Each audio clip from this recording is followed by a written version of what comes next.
it's late. I know you were sleeping, but I couldn't wait until morning to tell you this. Something incredible just happened at the precinct, and you're the only person I can share this with. The case I've been working on for months.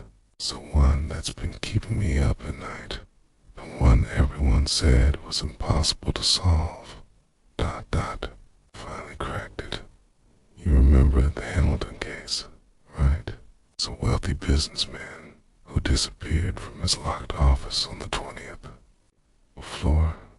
No signs of struggle, no trace of how he got out. Security cameras showing nothing unusual. Everyone thought he'd somehow staged his own disappearance. Maybe to escape some financial troubles we hadn't uncovered yet. But something about it never sat right with me. The breakthrough came from something you said last week. Do you remember? We were having dinner, and you were telling me about that book you're reading, the one about architectural mysteries. You mentioned how old buildings sometimes have hidden passages, secret rooms that modern blueprints don't show.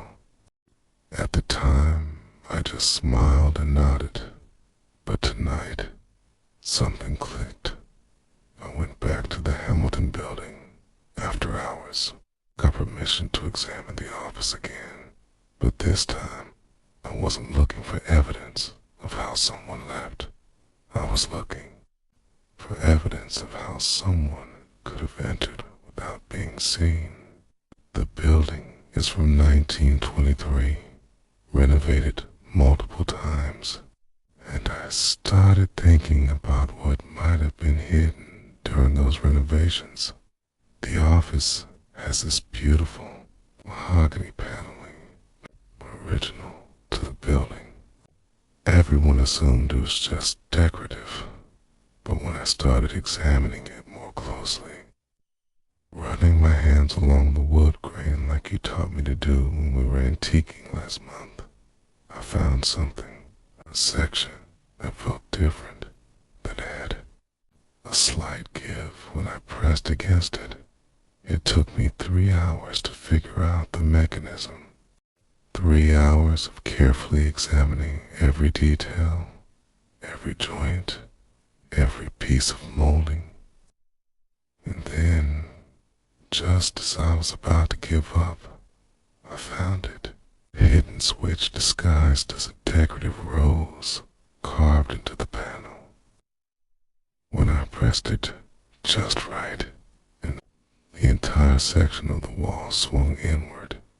Behind that panel was a narrow passage, just wide enough for one person, connected to the building's old service elevator shaft. The one that was sealed off during the 1980s renovation. From there, someone could access the basement, exit through the old coal delivery tunnel that leads to the alley 3 blocks away. The perfect escape route, completely invisible to modern security systems. But here's where it gets really interesting. The passage wasn't dusty or unused. Someone had been maintaining it, keeping it clean, making sure the mechanism worked smoothly. And when I examined it with my flashlight, I found fresh scuff marks on the floor. Fibers from expensive fabric, caught on a nail on the wall. The fibers matched Hamilton's suit from the day he disappeared. But that's not all I found. Hidden in a small alcove, about halfway through the passage, was a metal box, waterproofed and carefully concealed. Inside that box were documents that changed everything we thought we knew about this case. Hamilton didn't disappear because of financial troubles. He disappeared because he discovered something that someone was willing to kill for.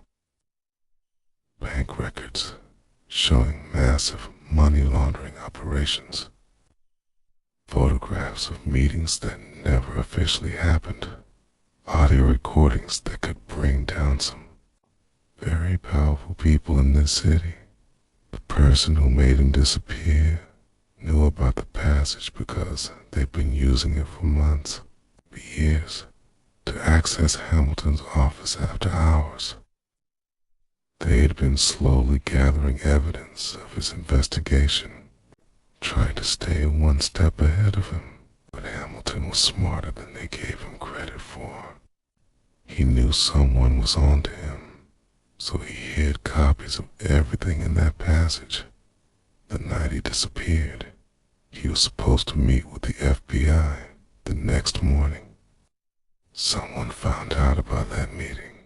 Someone with access to information they shouldn't have had. They used the passage to get into his office that night, probably planning to destroy any evidence he might have collected. But Hamilton was ready for them. I think he heard them coming through the passage. Maybe he'd been watching, waiting, knowing this moment would come eventually. So, he grabbed the most crucial evidence and ran through that same passage, using his knowledge of the building's history to escape before they could stop him. But here's what I haven't told anyone else yet. What I haven't even put in my official report. I found something else in that passage. Something that tells me Hamilton might still be alive. A recent newspaper, dated just 2 weeks ago, folded carefully and left where only someone looking very closely would find it. The newspaper was opened to the obituaries page, and one name was circled in pencil. Margaret Chin, age 67, died of natural causes. But Margaret Chin wasn't just anyone. She was Hamilton's high school sweetheart, the woman he never married because his family disapproved. She's been living quietly in Oregon for the past 40 years. I called the Oregon Police Department tonight, spoke to the officer who handled her death, natural causes, they said, but her house was cleaned out completely just days after she died. No family came forward to claim her belongings, no forwarding address for her possessions. It's like someone made sure there would be no trace of her life left behind. I think Hamilton has been hiding with her all these months. I think she was helping them stay hidden while they figured out how to safely release the evidence he collected. And when she died, he lost his protector, his safe haven. That newspaper in the passage was his way of letting someone know what happened to her. Tomorrow morning, I'm driving to Oregon. I've already requested the time off, already made arrangements with the local police there. I'm going to search Margaret, John's house, her property. Anywhere Hamilton might have left another message or clue about where he's gone next. The evidence in that hidden box is enough to start making arrests. 3 city council members, 2 judges, and at least 5 businessmen are about to have very bad weeks. But I need to find Hamilton first. I need to make sure he's safe before we start bringing down the people who wanted him dead. This case has consumed my life for 8 months. 8 months of dead ends, false leads, and everyone telling me to move on to something more solvable. But you never told me to give up, did you? Even when I came home frustrated and defeated night after night, you kept believing that I'd figure it out eventually. You believed in me when I I stopped believing in myself. When the captain suggested I request a transfer to a different case. You're the one who reminded me why I became a detective in the first place. To find the truth, to protect people who can't protect themselves, to make sure justice gets served. Even when it's difficult, Hamilton trusted the wrong people, shared his discoveries with someone who betrayed him to the very people he was investigating. But he was smart enough to have a backup plan, clever enough to use the building's history against his enemies. Now, I just need to be smart enough to follow the trail he left behind. The money laundering operation he uncovered goes back years, maybe decades. Millions of dollars moved through shell companies, legitimate businesses used as fronts, public contracts awarded to friends and family members at inflated prices. It's a kind of corruption that rots a city from the inside out. But the most damning evidence isn't financial, it's personal. Photos of meetings between organized crime figures and elected officials. Audio recordings of bribes being negotiated, of threats being made against anyone who might expose the truth. Hamilton didn't just stumble onto financial crimes. He uncovered an entire network of corruption. I keep thinking about his family, how they've been begging me to find their father, their husband. His daughter just started college. His son is getting married next spring. They deserve to know what happened to him, deserve to have him back in their lives if he's still alive. The newspaper clue gives me hope that he is alive, that he's been careful and strategic about staying hidden. But it also worries me, because if Margaret Chen's death was suspicious, if someone found out she was helping him, then Hamilton might be running out of places to hide. Time is running out. The longer I wait to act on this evidence, the more opportunity these corrupt officials have to cover their tracks, to destroy evidence, to potentially harm other people who might know too much. But I also can't risk Hamilton's safety by moving too quickly. I need you to know something important. When I leave for Oregon tomorrow, there's a chance things might get dangerous. Not for me. I'll have backup. I'll be working with local law enforcement before the people involved in this conspiracy. Desperate people do desperate things when they're about to be exposed. That's why I'm telling you all of this tonight. Because if something happens to me, if this investigation goes sideways somehow, I need someone to know the whole truth. I need someone who can make sure Hamilton's story gets told. That his sacrifice wasn't for nothing, but more than that, I need you to understand why this case matters so much to me. It's not just about solving a puzzle or proving I'm a good detective.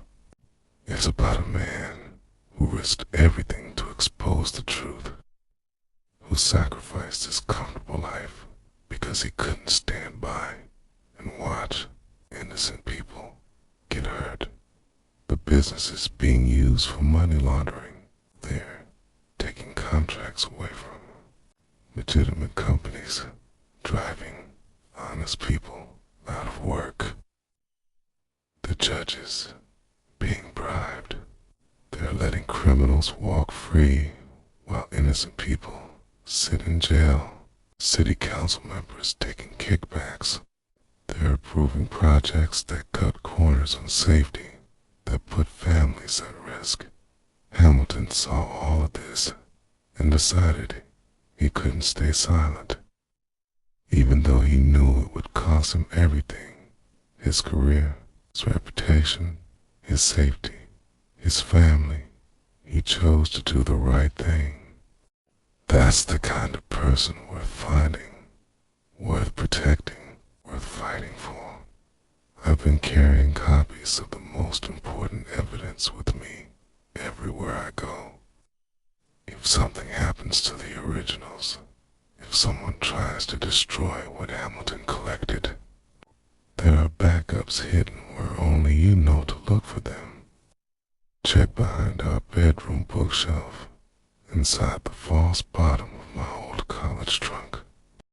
The Oregon trip might take a week, maybe longer. I'll call you every night, text you every few hours, make sure you know I'm safe.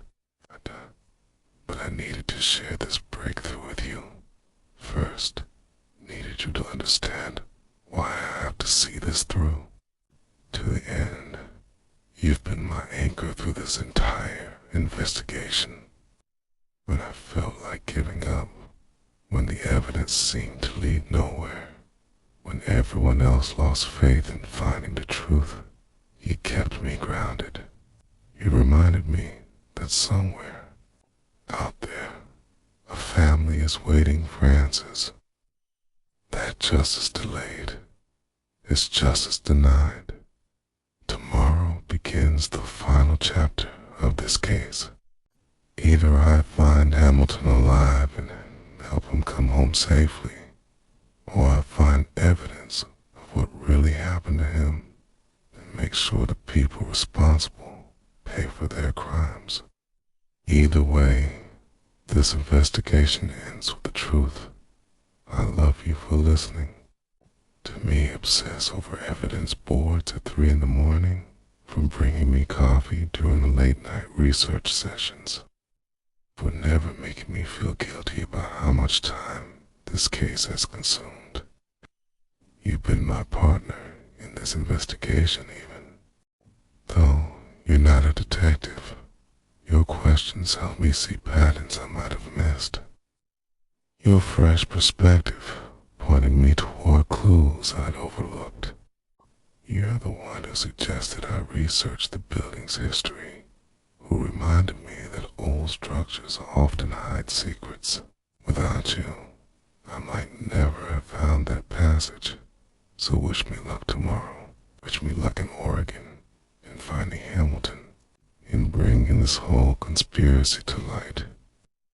But most of all, wish me luck in coming home to you with a soft case and a clear conscience, knowing that we helped bring a good man home to his family.